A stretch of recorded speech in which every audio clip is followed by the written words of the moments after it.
In our unit 1, we have studied about harmony and peace.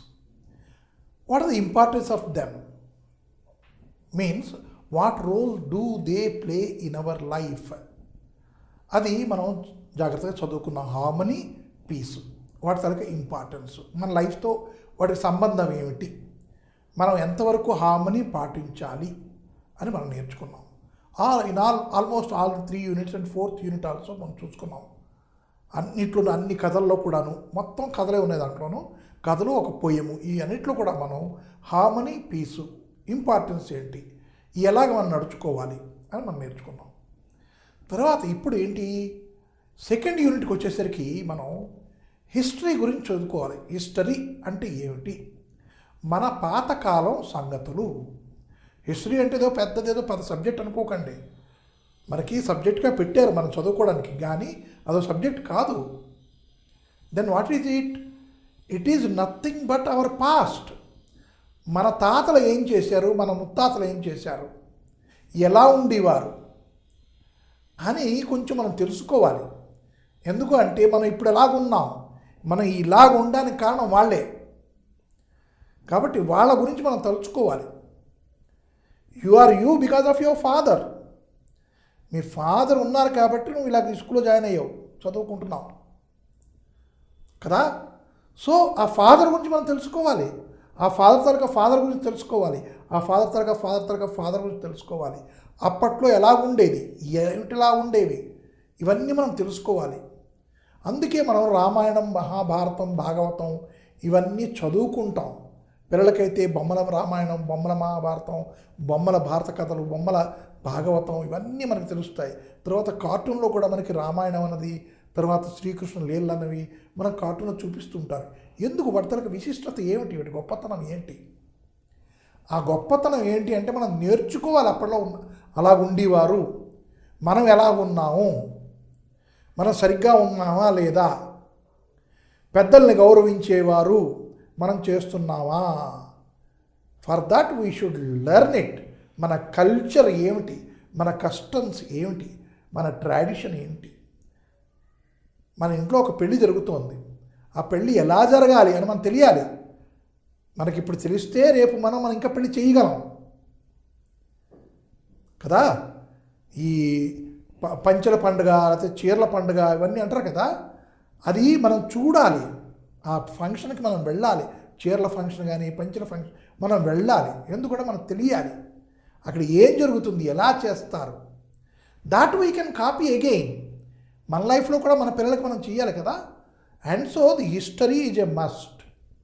ఆ history is a must అన్నప్పుడు మనకి హిస్టరీలో మనకి ఏంటని చెప్పారు ఇక్కడ ఒకటి చూస్తే, the last casket. What is this casket? Casket అంటే ఒక చిన్న మేదర తడకతో చేసినటువంటి పెట్టె లాంటిది, దాన్ని క్యాస్కెట్ అంటారు. మన బ్యాంబూ ఉంటుందా, బ్యాంబూనేమో వచ్చి బద్దల్లాగా తీసి బుట్టలు అల్లుతారు. ఆ బుట్టలతో అల్లే ఆ మేదర ఇది ఉంది కదా, బ్యాంబూ స్ట్రైప్స్, దాంతో పెట్టెలా కూడా తయారు చేస్తారు. That was called as the casket. ఇంతకుముందు మనకి సూట్ కేసులు, ట్రంక్ పెట్టెలు ఇవన్నీ ఉండేవి కావు. Either that casket are made of wood having brass everything. మొత్తం అంతా చుట్టుపక్కలంతా ఇత్తడితో అతుకులు అన్నీ వేసి బ్రహ్మాండంగా చాలా బ్యూటిఫుల్గా ఉండేది. అది క్యాస్కెట్ అంటే. కాస్క్స్ అని ఉండేవి. కాస్క్స్ అంటే అది కూడాను మనకి మేదర తడకతో చేసినటువంటి ఇలాంటిది భాగం, మీద మూత కిందన అడుగు ఉంటుంది, అది కాస్క్స్. అలాగే వుడ్తో తయారు చేసినవి ఉంటాయి. ఆ వుడ్తో తయారు చేసినవి ఉంటాయి. మీరు పైరేట్స్ సినిమాలో చూస్తూ ఉంటారు, అవి చూసారా, ఇక్కడ ఒక కొంకి పెట్టుకుని ఉంటాడు టోపీ అలాగా, పైరేట్స్. దాంట్లో డ్రమ్ములాగా ఉంటాయి. Those are called as casks. ఎందుకంటే ఇప్పుడు మనకి కనపడవు, మనకి డ్రమ్ములు తర్వాత బ్యారల్స్ వచ్చేసాయి కాబట్టి మనం పట్టించుకోం. So we should know the word casket though it is not there in usage now. మనకి యూజ్లో లేకపోయినా సరే దాని గురించి మనం తెలుసుకోవాలి. మేదర వాళ్ళు ఏంటేంటి చేసేవారు, మేదర వాళ్ళు అంటే బుట్టలు అల్లేవాళ్ళు.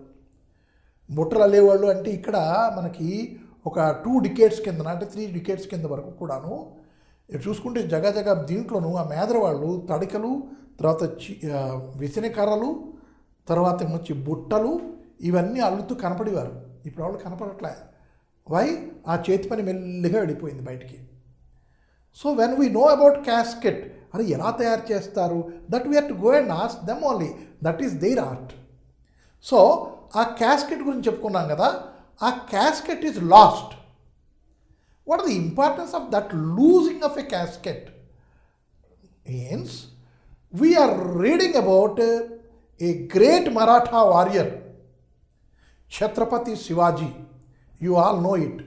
Recently our Modi Saab, he has just Bhumi Pujan, that is he has inaugurated, want to put a statue over there, a very tall statue, taller than your Statue of Liberty. అంతకన్నా చాలా పెద్దది పెడతామని ఇక్కడ ముంబైలో ఒక Idol ఇంటి దగ్గర భూమి పూజ చేశారు. దాని మీద గుర్రం, ఆ గుర్రం మీద Chhatrapati Shivaji. Why so? He was the pride and he is the pride of India. Hindutva, Indianness we can know from his history. అతని తలక హిస్టరీ నుంచి మనం హిందుత్వం అంటే ఏంటి, ఇండియన్నెస్ అంటే ఏంటి మనకు తెలుస్తుంది. ఎన్నో కథలు ఉన్నాయి అతని గురించి, కానీ ఒక చిన్న కథ మనకి ఇక్కడ ఇచ్చారు. అతని తనక ఉదార స్వభావం గురించి, అంటే ఎలా ఉండేవాడు అతను, దాని గురించి ఒక చిన్న కథ ఇక్కడ ఉన్నది. అప్పట్లోనూ సూరత్ అంటే మన గుజరాత్లోనూ ఒక మంచి పట్టణం. It is a what we can say a business centre Surat. Cotton mills, fabrics అన్నీ అక్కడ మొట్టమొదటి అక్కడే స్టార్ట్ అయ్యాయి. ఆ సూరత్లోనూ ఇంగ్లీష్ వాళ్ళు వాళ్ళ కాలనీస్ ఉన్నాయి. తర్వాత ఆ సూరత్ మొఘల్ అండర్లో ఉండేది, అంటే మొఘల్ ఎంపరర్స్ అండర్లోను. మేబీ ఔరంగజేబు, తర్వాత ఇంకపోతే అలా బాదుషా వీళ్ళ అండర్లో ఉండేది. ఆ ఉండినప్పుడు శివాజీ ఏమొచ్చి వెళ్ళి ఆ సూరత్ మీద ఆక్రమణ చేశాడు. దండెత్తి యుద్ధం చేసి దాన్ని ఆక్రమించాడు. ఆక్రమించినప్పుడు అక్కడున్న ఇంగ్లీష్ వాళ్ళు వాళ్ళ వస్తువులన్నీ అక్కడ వదిలేసుకొని పారిపోయారు. ఆ పారిపోయినప్పుడు ఈ యుద్ధం చేసి గెలిచిన రాజు ఉంటాడు కదా, గెలిచిన సేన ఉంటుంది కదా, వాళ్ళు ఆ ఎంటీ చేసిన ఇళ్లలోకి అన్నింటిలోకి వెళ్ళి అక్కడ ఉన్నటువంటి బంగారం, ధనము అంతా కూడాను పట్టుకొచ్చేస్తారు. ఏంటంటే వాళ్ళకి హక్కు ఏర్పడుతుంది. అంటే ఇంకొందుకు ఆ పట్టుకెళ్ళిపోవడంలో ఉన్న ఇంకో పాలిటిక్స్ కూడా ఉంది. అది ఎందుకు పట్టుకెళ్ళిపోవాలి అంటే రేపు పొద్దున్న దాని మీద వాళ్ళు దాడి చేసి అరాచకం ఏర్పడకూడదు, దొంగతనాలు జరగకూడదు. అందుకని ఈ సైన్యం లోపలికి వెళ్ళి అవన్నీ పట్టుకొచ్చేస్తారు. అంటే వాల్యుబుల్స్ ఏమి ఉంచకుండా అన్నీ పట్టుకెళ్ళిపోతారు. అలా పట్టుకెళ్ళిపోయినప్పుడు ఒక ఇంగ్లీష్ వాళ్ళ కాలనీలోంచి కూడాను చాలా మటుకు సామాన్లు పట్టుకెళ్ళిపోయారు. ఆ పట్టుకెళ్ళిపోవడంలోనూ ఒక జాన్ అని అతను ఉండేవాడు, రైట్. అతని ఇంట్లోనూ ఒక క్యాస్కెట్ ఇలాంటి చిన్న బాక్స్ లాంటిది అది కూడా పట్టుకెళ్ళిపోయారు. అయితే ఆ జాన్కి, ఆ ఇంగ్లీష్ ఆయనకి ఆ బాక్సు ప్రాణంతో సమానం. ఎందుకంటే దాంట్లోనూ అతని తాలూకా భార్య తాలూకా పిక్చర్ ఉన్నది. చూడండి, భార్య తాలూకా గొప్పతనం చెప్పుకోవాలి అంటే మనం భార్యకి, అంటే ఇంత ముందు కాలంలోనూ మన పూర్వం కాలంలోనూ భార్యకి ఎంత విలువ ఇచ్చేవారు చెప్పుకోవాలి అంటే మన తాజ్మహల్ ఉన్నది, ముంతాజ్ మహల్, రైట్. షాజహాన్ అతను కట్టించాడు, పెద్ద మాన్యుమెంట్ కట్టించాడు, బిల్డింగ్ కొన్ని ఎకరాల్లోనూ. And now you can understand అదంతలకు విలువ ఏమిటి, అది ఎవరి కోసం చేశాడు అంటే భార్యకి ఈక్వల్ రైట్స్ ఇచ్చేవారు అనమాట. అలాగే ఇక్కడ ఇతను మన ఇంగ్లీష్ ఆయన కూడా ఆ పెట్టులోనూ తన భార్య చచ్చిపోయింది, ఆమె జ్ఞాపకార్థం ఆమె ఫోటో దాన్ని ఏమొచ్చి రూబీస్తోను గట్రా డెకరేట్ చేసి దాన్ని అలా పెట్టాడు, దాంట్లో ఉంచుకున్నాడు. రోజు చూసుకునేవాడు ఎక్కడికి వెళ్ళినా సరే ఒకసారి. And he forgot that box to carry when ever he was vacating the house. Shivaji Maharaj వచ్చేస్తున్నాడు, వాళ్ళ సేన వచ్చేస్తుంది, మనం చంపేస్తాడని చెప్పేసి పారిపోయారు. కానీ ఆ బాక్స్ వదిలేసేన భావన లేదు అక్కడ. చాలా దూరం పారిపోయిన తర్వాత ఇక్కడ మనకి ఆపద లేదు, ఇక్కడికి వచ్చి మనం ఏం చేయలేదని చెప్పేసి అక్కడ టెంట్లు వేసుకొని ఆగి, అరే అబ్బాయి నా బాక్స్ వదిలేసాను రా అక్కడ అని తన అన్న కొడుకు చెప్తాడు. తన కొడుకు కూడా కాదు, నెవ్యూ, తన అన్న కొడుకు చెప్తాడు. ఆ అన్న కొడుకేమో వచ్చి ఓకే నేను వెళ్తాను, నేను పట్టుకొస్తాను ఆ బాక్స్ అని చెప్పి శివాజీ దగ్గరికి వెళ్తాడు. శివాజీ దగ్గరికి వెళ్ళేసరికి అక్కడ శివాజీకి ఎదురుకుండాను ఏంటి పట్టుకొచ్చారు, ఎన్ని డబ్బులు పట్టుకొచ్చారు, ఎన్ని నగలు పట్టుకొచ్చారు, ఏ వస్తువులు పట్టుకొచ్చారు, అక్కడ మొత్తం దర్బార్లోనూ అవన్నీ అక్కడ పెడతారు. అలాగే అక్కడ అన్నీ పెట్టారు. దాంట్లో ఈ బాక్స్ కూడా ఉంది. ఈ కుర్రాడు ఆ బాక్స్ చూశాడు, అడిగాడు, సార్ ఆ బాక్స్ ఇచ్చేసేయండి సార్, మాకు వాల్యుబుల్ సార్, ఏమి ఇవ్వబడదు, నీకు ఒకడికి ఇచ్చాను అనుకో అందరికి ఇవ్వాల్సి వస్తుంది, సారీ ఐ కెనాట్ గివ్ అని శివాజీ చెప్పేశాడు ముందు.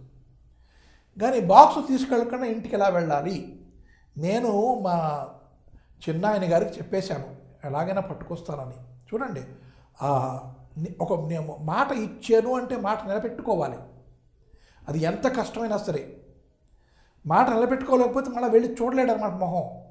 అంటే ఏంటి, మీకు జీపీఏ 9 అవుట్ ఆఫ్ 10 వచ్చేస్తుంది అని మీరు మాట ఇచ్చారనుకోండి, అది మీరు నిలబెట్టుకోవాలి. ఏం చేస్తాను డాడీ, మా టీచర్లు బాగా పాఠం చెప్పలేదు, ఏం చేస్తాను డాడీ వరుసగా సెలవులు వచ్చేసాయి, ఏం చేస్తాను డాడీ నాకు దగ్గు జలుబు వచ్చేసాయి, ఒంట్లో బాగోలేదు. This are all excuses. When you have promised it has to be kept అనమాట. అది మనం ఇక్కడ తెలుసుకుంటున్నాం. సో ఆ కుర్రాడు అక్కడే ఉండిపోయాడు. ఎలాగైనా బాక్స్ తీసుకెళ్ళాలి తప్పదు అని. అయితే ఆ బాక్స్ ఎలా తీసుకెళ్ళాడు అన్నది మనం ఇప్పుడు ఈ లెసన్లో చదువుతాం అన్నమాట. అది ఆ beauty last box, last casket అంటే బాక్స్, లాస్ట్ క్యాస్కెట్ ఇలా రౌండ్గా ఉండి మీద మూత, ఇవంత మూతకంతాను ఎత్తడి మడతబందులు, ఎత్తడి తాళం వేసుకునేది అవన్నీ ఉండి చక్కగా బ్యూటిఫుల్గా ఉంటుందన్నమాట. And that is made of ebony or mahogany or rosewood, దాంతో చేసిన పెట్టె, అది క్యాస్కెట్. అదే మేదలతో చేసినట్టు తడితో చేసిన కూడా మంచి బ్యూటిఫుల్గా ఉంటుంది, మంచి రంగులు వేసి ఉంటుంది, అది కూడా క్యాస్కెట్టే. Right now let us see what had happened to that casket, how the boy could able to take the casket to his uncle, how he fulfilled his promise. ఇది మనం నేర్చుకోవాలి. అందుకోసం మన హిస్టరీలోకి వెళ్తున్నాం. Right, second, what is the second one we are reading about is bazaars of Hyderabad. In the bazaars of Hyderabad, in the bazaars of Hyderabad, బజార్లో ఉన్నాం కదా మనం, హైదరాబాద్లో ఉన్నాం కదా, దాని గురించి చెప్పుకోవడం గొప్ప ఏంటి అంటే కాదు, మహా గొప్పగా ఉండేది బజారు. ఎప్పుడు? మన తాతల కాలం నాడు. రైట్, అంటే ఇప్పుడు మనకి ఇక్కడ ఆర్ఎస్ బ్రదర్స్ తర్వాత ఇవన్నీ వచ్చేసాయి, చర్మాసు గిర్మాస్ ఇవన్నీ వచ్చేసాయి, సౌత్ ఇండియన్ మాల్స్ పెద్ద పెద్ద మాల్స్ అన్నీ వచ్చేసాయి ఇప్పుడు. అవి రాకుండా ఉన్నప్పుడు బజార్స్ ఆఫ్ హైదరాబాద్ ఎట్లా ఉండేది? రైట్, మీకు హైదరాబాద్లోనే పెద్ద పళ్ళ మార్కెట్ ఉంటుంది, పెద్ద పువ్వుల మార్కెట్ హైదరాబాద్లోనే ఉంటుంది. ఇక్కడి నుంచే పువ్వులు ఎక్కడికైనా వెళ్తాయి, ఎక్కడ డెకరేషన్ వేస్తే ఇక్కడి నుంచి పువ్వులు వెళ్తాయి.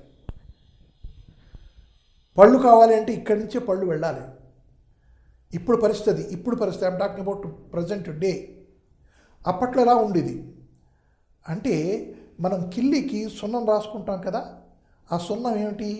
రాతి సున్నం, అది మనం రాసుకుంటాం ఇప్పుడు తమలపాకుకి. అది రుచిగా ఉండదు కాబట్టి మనం ఇప్పుడు తినట్లే కిల్లి అన్నది. కానీ ఆ పూర్వకాలంలోనూ ప్రతి వాళ్ళు కిల్లి వేసుకునేవారు. ముఖ్యంగాను మన నవాబులు, తర్వాత ఈ ముస్లిమ్స్ అందరూ కూడాను, ladies and gents both equally they use to have the pan. అది బజార్స్ ఆఫ్ హైదరాబాద్ చెప్తూ పాన్ గురించి ఎందుకు చెప్తున్నానంటే, అప్పట్లోనూ ఆ చార్మినార్కి 2 పక్కలను దుకాణాలు ఉండేవి. ఆ దుకాణాలు మీరు చూస్తే కళ్ళు తిప్పుకోలేరు, అంత వెల్దీగా ఉండేవి ఆ దుకాణాలు. What is mean by wealthiness of the దుకాణమ్స్?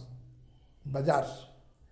ముత్యాలు ఇలాగ కుప్పలు పోసి అమ్మేవారు, ముత్యాలు కుప్పలు పోసి అమ్మేవారు. ఒక డొక్కు పట్టుకొని, మన పల్లీలు కొంటాం కదా, ఇలా కొలిచి వేస్తారు కదా పల్లీలు, అలాగే డొక్కుతో కొలిచి వేసేవారు ముత్యాలు.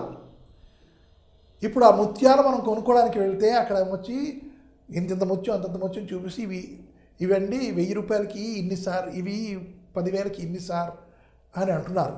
అలాంటి ముత్యాలు డొక్కులతో కొలిచి పోసేవారు మన చార్మినార్కి ఇటువంటి.